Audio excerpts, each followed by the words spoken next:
السلام علیکم ورحمۃ اللہ وبرکاتہ۔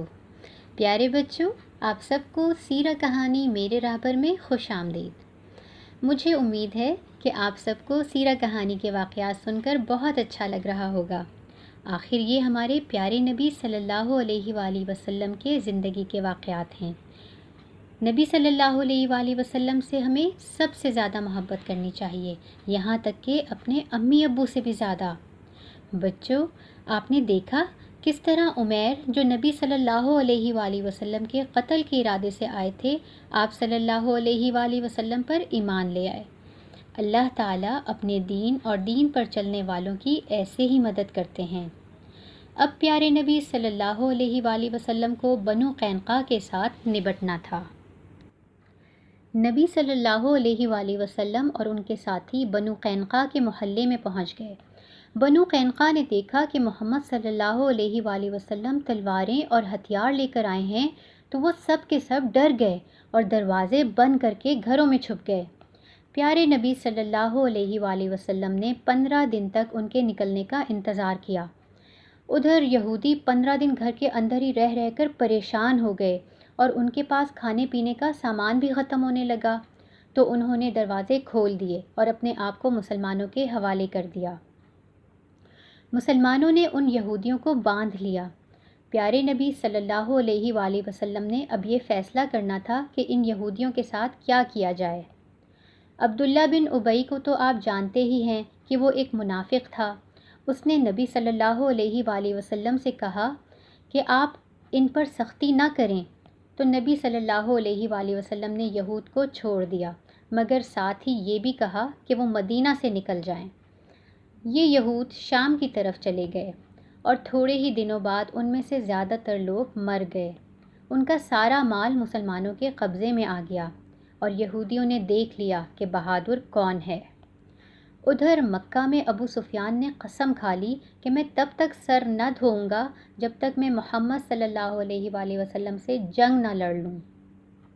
اس نے 200 مشرک تیار کیے اور مدینہ کی طرف چل نکلا۔ ساتھ بہت سی کھانے پینے کی چیزیں بھی رکھ لیں۔ یہ لوگ مدینہ سے کچھ دور ہی رک گئے۔ دل میں خوف زدہ تھے اور مدینہ جانے کی ہمت نہیں ہو رہی تھی۔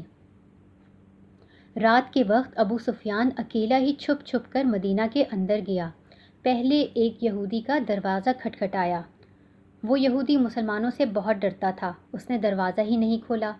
پھر ابو سفیان نے ایک دوسرے یہودی سردار سلام بن مشکم کا دروازہ کھٹکھٹایا۔ اس نے دروازہ کھول دیا اور ابو سفیان کی بڑی خدمت کی۔ وہ مسلمانوں کے بارے میں کچھ دیر تک باتیں کرتے رہے۔ پھر رات میں ہی ابو سفیان واپس اپنے ساتھیوں کی طرف آیا، جو مدینہ سے دور ایک پہاڑی کے نزدیک ٹھہرے ہوئے تھے۔ ابو سفیان نے اپنے ساتھیوں سے کہا کہ جا کر اندر مدینہ میں مسلمانوں کو کچھ نقصان پہنچا کر آئیں، مگر چھپ چھپ کر جائیں۔ ابو سفیان اور اس کے ساتھی چھپ چھپا کر ایک جگہ پہنچے جو مدینہ کے کنارے پر واقع تھی۔ اس جگہ کا نام عریس تھا۔ وہاں پہنچ کر مشرکوں نے کچھ درخت کاٹے اور ایک مسلمان صحابی رضی اللہ تعالی عنہ کو وہاں دیکھ کر شہید کر دیا اور خود بھاگ گئے۔ نبی صلی اللہ علیہ وآلہ وسلم کو اس بات کا علم ہوا تو فوراً اپنے کچھ ساتھیوں کو لے کر ابو سفیان کا پیچھا کیا، مگر وہ بہت تیزی سے بھاگ رہے تھے۔ پھر بھی نبی صلی اللہ علیہ وآلہ وسلم نے ان کا پیچھا کیا۔ ابو سفیان کو ڈر لگا کہ کہیں مسلمان ہمیں پکڑ ہی نہ لیں۔ اس نے اپنے ساتھیوں سے کہا کہ جتنا کھانے پینے کا سامان ہے وہ پھینک دیتے ہیں تاکہ وزن کم ہو اور اونٹ تیزی سے بھاگ سکیں۔ جو کھانے والی چیزیں انہوں نے پھینکی ان میں ستو بھی تھے اور کھانے پینے کا دوسرا سامان بھی تھا۔ وہ سارا سامان مسلمانوں کو مل گیا اور وہ یہ سب کچھ لے کر واپس آ گئے۔ اس غزوے کو غزوہ سویق کہتے ہیں۔ سویق ستو کو کہتے ہیں۔ مشرک ستو چھوڑ کر بھاگ گئے تھے، اس لیے اس غزوے کا نام ہی غزوہ سویق پڑ گیا۔ پھر ایک دن نبی صلی اللہ علیہ وآلہ وسلم کو کسی نے آ کر بتایا کہ ذی امر چشمے کے قریب کافی لوگ مسلمانوں سے لڑنے کے لیے اکٹھے ہو رہے ہیں۔ یہ مدینہ کے ارد گرد رہنے والے ان پڑھ لوگ تھے اور ان کو بدو کہا جاتا تھا۔ نبی صلی اللہ علیہ وآلہ وسلم نے اپنے ساتھ 450 صحابہ لیے اور ادھر ذی امر کی طرف چل نکلے۔ جب بدوؤں کو پتہ چلا کہ محمد خود ہی ہماری طرف چل نکلے ہیں تو وہ سب بھاگ گئے صلی اللہ علیہ وآلہ وسلم۔ پھر بھی نبی صلی اللہ علیہ وآلہ وسلم ذی امر کے مقام پر پہنچ گئے اور تقریباً مہینہ ادھر ہی ٹھہرے تاکہ لوگ جان لیں کہ مسلمان بزدل نہیں ہیں اور وہ اپنے دشمن کو مزہ چکھا سکتے ہیں۔ بدو وہاں نہیں آئے اور اس کے بعد مسلمان واپس مدینہ آ گئے۔ یہ بات صفر 3 ہجری کی ہے۔ پیارے بچوں، آج کے لیے بس اتنا ہی۔ ہم یہود کے بارے میں مزید واقعات جانیں گے، مگر سیرہ کہانی میرے راہبر کی اگلی قسط میں۔ ہمارے ساتھ رہیے گا۔